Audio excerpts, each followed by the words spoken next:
Ladies and gentlemen, welcome to TMRP, the MetrObelisk radio podcast. Now, I know it's been a while since I've uploaded one of these, but I was waiting to see if there was anything to really talk about.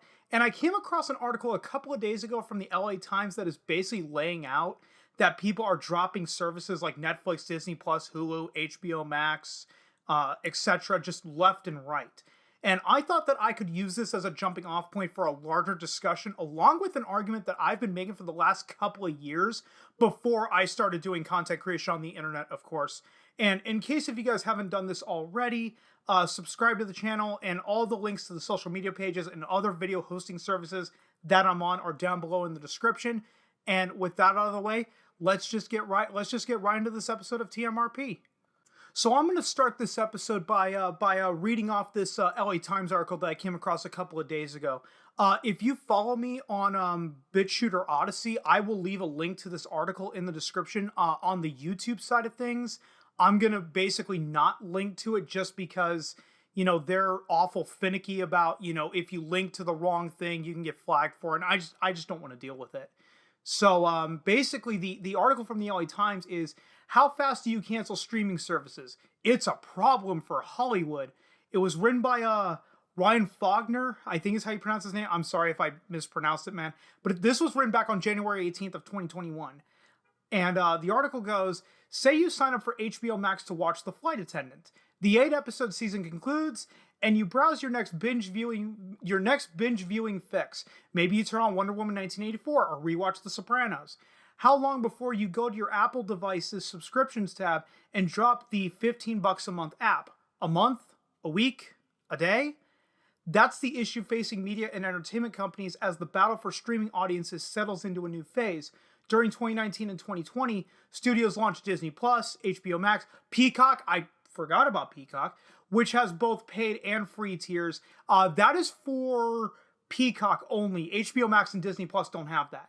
Apple TV Plus, Discovery Plus, which, oh my god, that's gonna go down like the fucking Hindenburg, and others, all betting on original exclusive programming to draw users.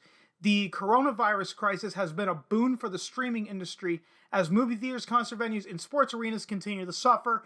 Yes, but I also make the argument that movie theaters have been having their problems stem back all the way to the late 90s, early 2000s. Yes, COVID did not help the situation, but it did not cause all of the problems that they're going through right now. Back to the article. The problem is that because they are so easy to cancel, those services are seeing a lot of people leave after they finish watching the shows that convinced them to sign up in the first place.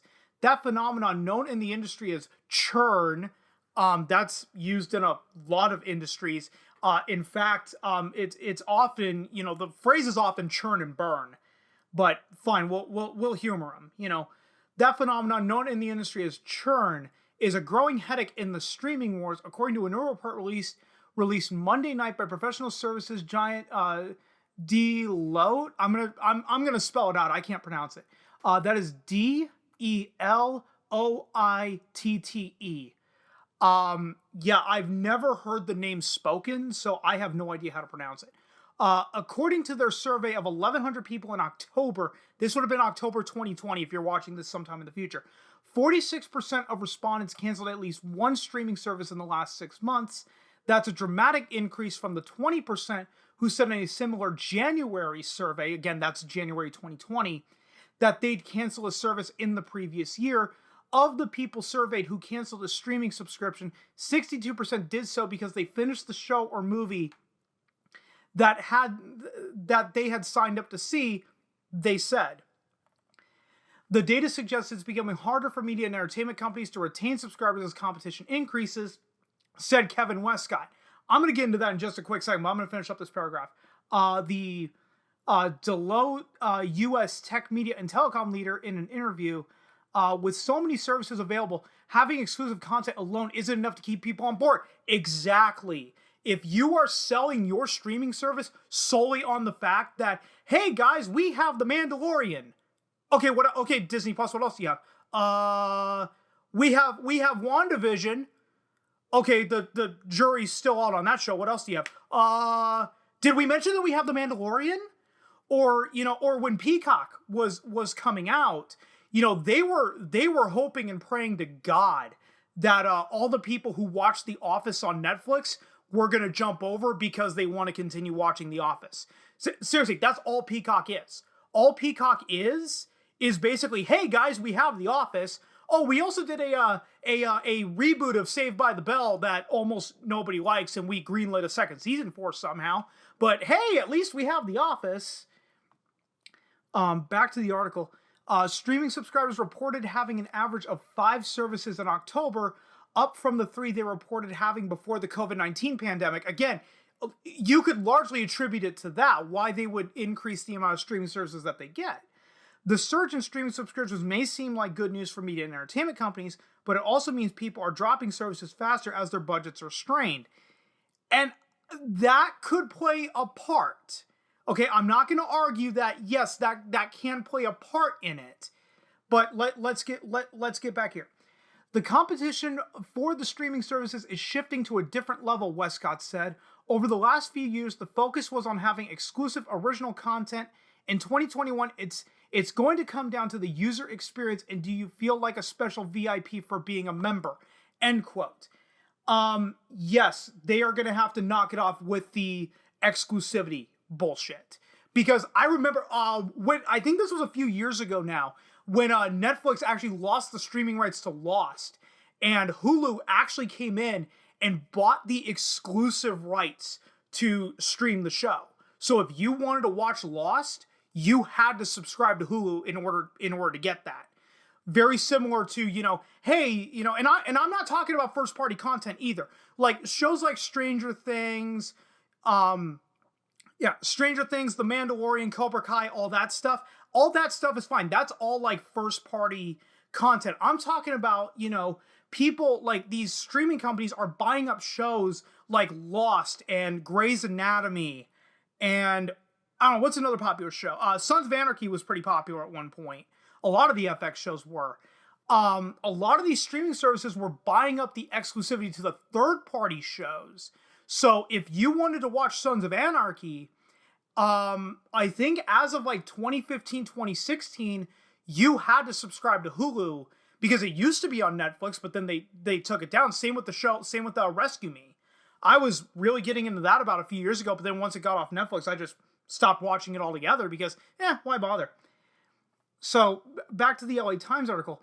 The top services have indeed kept their focus on growing their catalogs of movies and shows. Netflix, which reports quarterly earnings Tuesday afternoon, last week unveiled a 70-movie schedule for 2021 with a promotional video promising, quote, new movies every week, all year, end quote.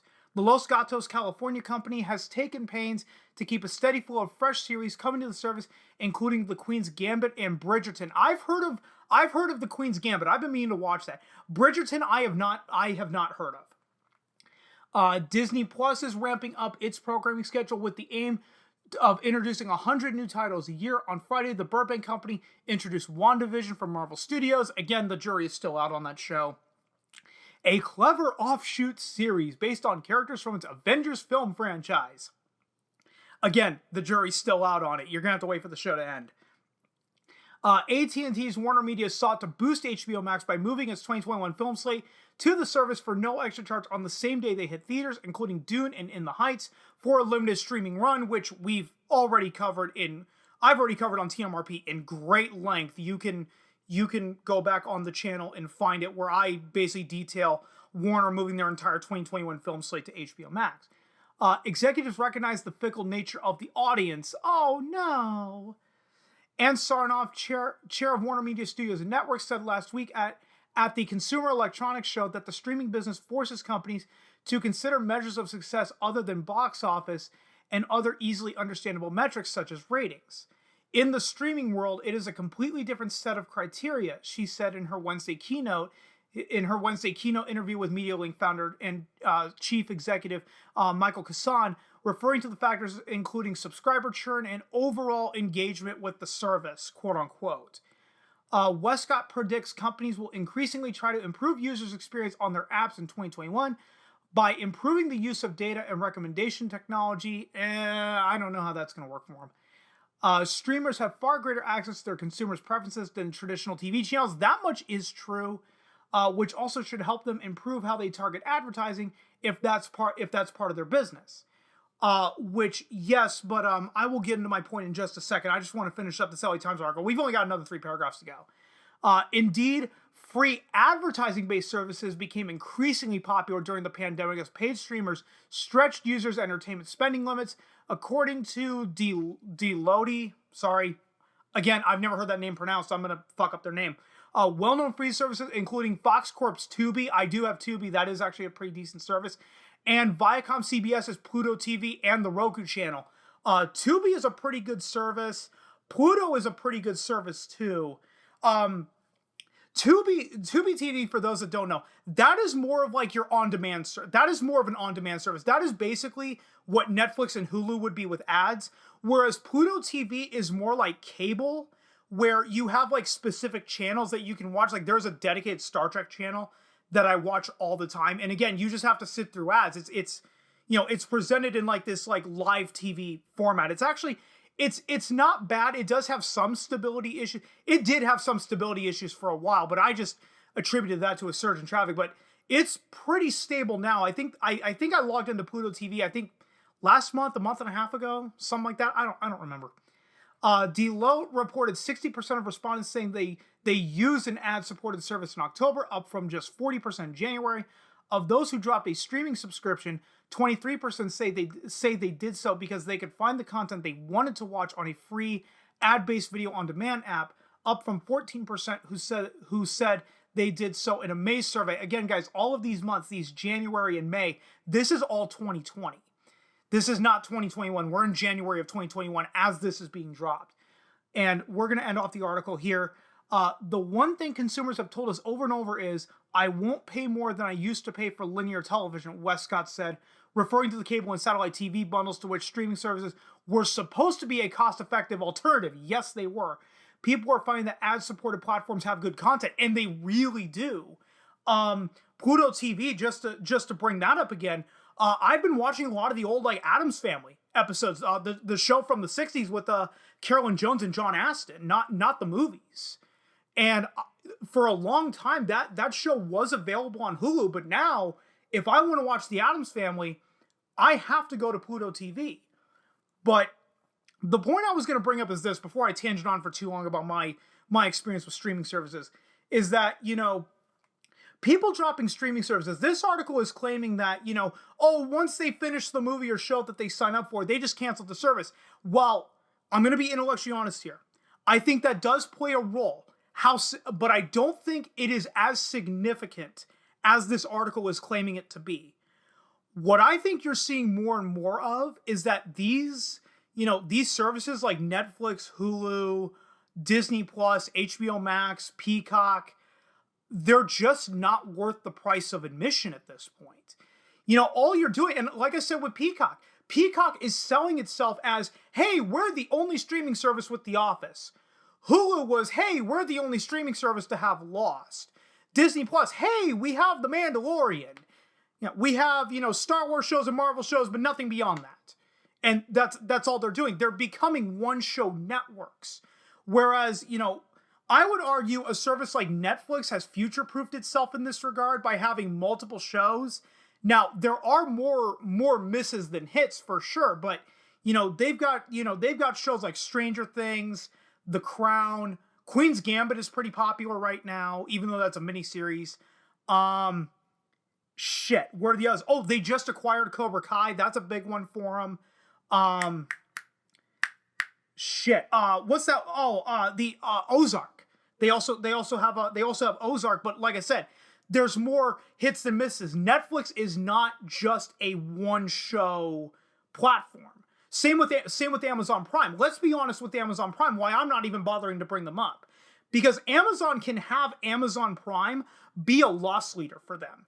It's included with your Prime subscription anyway, where you get the free 2-day shipping.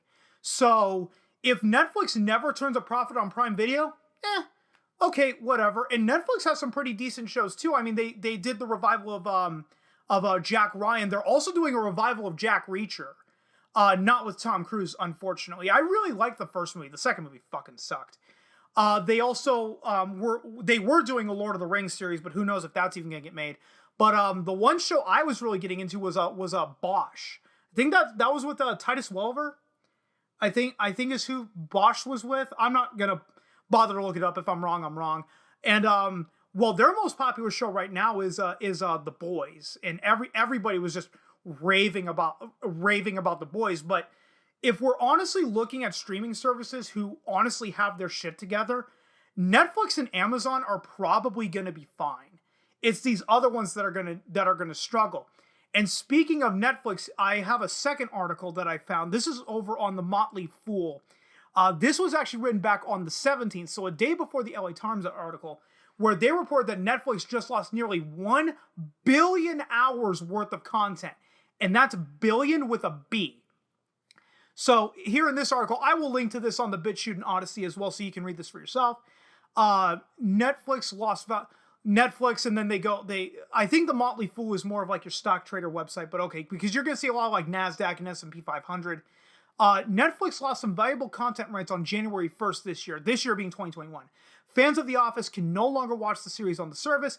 They'll have to subscribe to Comcast's Peacock in order to catch Michael Scott's antics. That's a big loss for Netflix. U.S. subscribers, get this. U.S. subscribers streamed 57.1 billion minutes of the sitcom last year, according to Nielsen. That's by far the most popular of any show on the streaming platforms. That's not my words, that's the Motley Fool. But son of a bitch. I watched The Office on Netflix, and I watched that show multiple times all the way through, but 57.1 billion minutes? Most networks would kill to have ratings that good. Getting back to the article, while it's a big loss for Netflix, it remains to be seen how much of The Office's popularity was due to Netflix and how much the series actually drew an audience to the streaming service. That is going to be the real test for Peacock at this point. Was The Office successful because it was on Netflix, or was it popular because it was a good show? It was a good show, don't get me wrong. I really enjoyed The Office up until season 9. Season 9 was crap, but most final seasons of long-running shows are garbage. Peacock's hoping it's the latter, basically they're hoping that the Office was good enough to basically get drawn to a streaming service. So getting back to it, Peacock's hoping it's the latter, but the rest of Nielsen's data suggests the show's recent resurgence has more to do with Netflix's strength. And continuing on in the article, they break this up into subsections. What will Netflix subscribers watch? While The Office was by far the most popular content on any of the streaming services tracked by Nielsen, the list was dominated by Netflix. See the top 10 shows by minute stream in the US last year, and it is on this Motley Fool article that I am linking in the description, so you can look at this for yourself, but I'm going to go through this. So obviously the top show was The Office on Netflix, streamed 57.1 billion minutes. The next show that's up, believe it or not, was Grey's Anatomy, which honestly doesn't surprise me, but that show honestly should have ended like 8 years ago. The amount of minutes streamed, this is billions. 39.4 billion minutes of Grey's Anatomy were streamed last year. Next up, we've got Criminal Minds at number 3. 35.4 billion minutes streamed. Now we get to our first Netflix original, was Ozark. Ozark on Netflix. I don't remember how many seasons of Ozark there are. There's like 3 or 4 now. But billions of minutes streamed is 30.4 billion minutes. Then we have NCIS at 28.1 billion minutes. Schitt's Creek at 23.7 billion minutes. Supernatural, thank God that show ended. 20.3 billion minutes on Netflix. Lucifer, which is a new... It actually started on the Fox network, and then Fox dropped it, but Netflix quickly picked up the rights to it. But Lucifer on Netflix, 18.9 billion minutes streamed. It's actually close enough. I'm going to round up to 19 billion minutes streamed. Then we have Shameless. That's the Showtime series on Netflix. 18.2 billion minutes streamed. And then finally, The Crown, the Netflix original series, The Crown, at 16.2 billion minutes streamed. So, you see, there are more popular shows on Netflix than just The Office. Yes, The Office was number 1. obviously, for the longest time. But like I said earlier, Netflix is not a one-show service. But, getting back to the article, Netflix completely dominates streaming time across genres and target audiences. It has also managed to get some of its originals in the top 10, despite having fewer episodes of them. Hold on, guys. Sorry, I lost my voice. I'm gonna start again. It has also managed to get some of the originals in the top 10, despite having fewer episodes of them than the long-running licensed series that make up most of that list. Yes, like I said, Ozark, I think only has like 3 seasons, but they're like less than 10 episodes each. Lucifer, I think their season 4 only had like 13 episodes. The Crown only has 10, versus a show like Grey's Anatomy or Criminal Minds that can go like 22 episodes a season. Even though Criminal Minds just ended. After, I think, 15 seasons, that show finally came to an end. But anyway, back to the article. The company is capable of pushing users to whatever content it believes will maximize the efficiency of its content spending in the long run. Remember Tiger King? Oh, God. Personally, I never watched it. I don't have an opinion on it, but I got so tired of hearing people talk about this fucking show. It has the best billboard in the business, the streaming platform's home screen. Quote, it turns out to be the best place to talk to subscribers about Netflix. It turns out that the best place to talk to subscribers about Netflix is on Netflix, co-CEO Ted Sarandos said on the company's second quarterly earnings call in July of 2020. In addition, with so much data on its subscribers' viewing habits, Netflix will be able to manage engagement even after losing The Office or any other licensed series. No one piece of content makes Netflix. I've even said that throughout this. Netflix is not a one-show platform. And here's the part right here. Will stronger competition hurt Netflix? While Netflix can certainly stomach losing its top content in a vacuum, the reality is The Office and other top content are going to its competitors. That is true. As mentioned, the most streamed series of 2020 is now on Peacock. Additionally, Disney pulled its films from Netflix over the last few years in preparation for Disney Plus. But I'm gonna get to this point after I finish the article. We only have a few more paragraphs to go. Disney is already showing off the strength of its library and its ability to attract subscribers and increase engagement. Disney Plus has 87 million global subscribers as of last month. So that would be, this was written in January of 2021. So this would be December 2020. Shows like The Mandalorian are a big reason why. In fact, The Mandalorian was the most streamed series in Nielsen's most recent weekly tabulation, besting The Office. Well, oh, wait. And this was for a week in mid-December, so the series was still on Netflix at the time. Okay, fine. But Disney's success with original series and films may be more of a product of its excellent marketing and messaging around Disney Plus. Millions of consumers were planning to sign up for Disney Plus well before the public even knew about Baby Yoda. That is true. The ability to get a series like The Mandalorian in front of an audience may have been more instrumental in making it popular than the content itself. Yes, and guys, I'm going to be 100% honest. I do have Disney Plus, but I have not logged into it since I finished season 2 of The Mandalorian. Other than The Simpsons and Disney Channel shows that I grew up watching, a lot of those Disney Channel shows, by the way, have not particularly aged well. There really is not much on Disney Plus for me. Continuing on with the article, guys, we only have 3 more paragraphs. That's where Comcast may face a challenge. The company said Peacock had already signed up 26 million accounts as of last month. But here's the question. How many of those are free accounts and how many are paid? Because if you remember, I think Comcast came out and said that if you're a customer at a certain tier, you are going to get Peacock for free. So they are not being intellectually honest about that number. How many of those accounts are free versus paid? I'll admit to you guys right now, I have HBO Max. I don't pay for it because I'm an AT&T customer. And I pay for AT&T fiber, so I get my HBO Max for free. I don't pay the $17 a month for it. So back to the article, that's a sizable audience to be sure, to a degree. But management remains quiet around how much engagement it's seeing. Investors should look for an update when Comcast reports its fourth quarter results later this month, that being, January. So that might be in a week or two from when this uploads. Where Netflix's advantage lies is in its ability to spend its content budget more efficiently than competitors thanks to its large subscriber base and bounty of viewer data. Comcast paid $500 million for the streaming rights to The Office. Son of a bitch. And if I'm not mistaken, I think Steve Carell actually gets a cut of that too. You know, your Steve Carell, John Krasinski, who played Pam on the show? I remember Dwight was that was Rainn Wilson. Who played Pam? I can't remember her name, but I think at one point they were getting residuals from the show. But back to the article. Netflix can likely get the same level of engagement from far less spending because of its home screen billboard. Yes, that's true. And like I said, guys, the Motley Fool is more of like your stocks website, more of like your S&P 500, your NASDAQ. That gives Netflix more flexibility in its content budget and ensures it doesn't have to overspend, while other streaming media companies spend big in hopes of attracting an audience. That is very true. I think one season of The Mandalorian costed Disney $100 million to produce.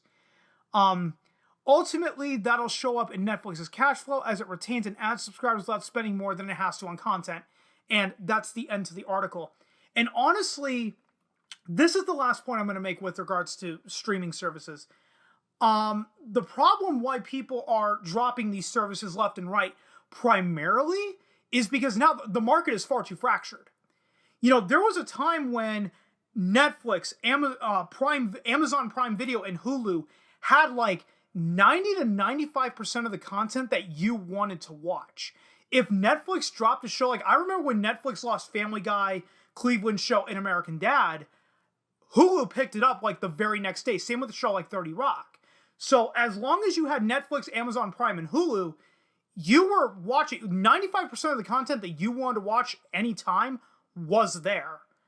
But now you're seeing more and more companies like your Comcasts, AT&T's now in it with HBO Max, and I just brought them up, and Disney Plus. I don't know if I brought them up originally. I'm having one of those days. But what they're doing is that they're hoping that the strength of their not only their back catalog, but the exclusive content is going to be enough to drive people to the service. You know, like for the longest time, HBO was just the Game of Thrones channel for the longest time. Now in terms of like the streaming content, I think HBO is going to be fine. Your services like HBO, Showtime, and Cinemax, because those have always been premium channels even on cable. And you're not paying much more for them if you're streaming it versus if you're adding it to your cable package, because that's always been their business model. They've always been a premium channel. But I can't see services like Disney Plus lasting really much longer, because they're going to need to produce a lot more than just The Mandalorian to keep people there. Peacock, I'm not sure if they're going to last in its current state. Discovery Plus, I think, is going to be dead in the fucking water. I'm sorry. You know, I'm gonna call it for what it is. And if I'm wrong, I'm wrong. I'm actually hoping to be wrong, because I hate to be a narcissist, but I don't think that Discovery Plus has a chance. What else did they bring up in this one? No, I think I actually brought them all up. So what I could actually see going forward in the streaming market, other than Netflix, Amazon Prime Video, and Hulu, what I can see happening because of the success of Tubi TV and Pluto TV, I think you're going to see Disney Plus, HBO Max, Peacock, Apple TV. That's the other one I forgot.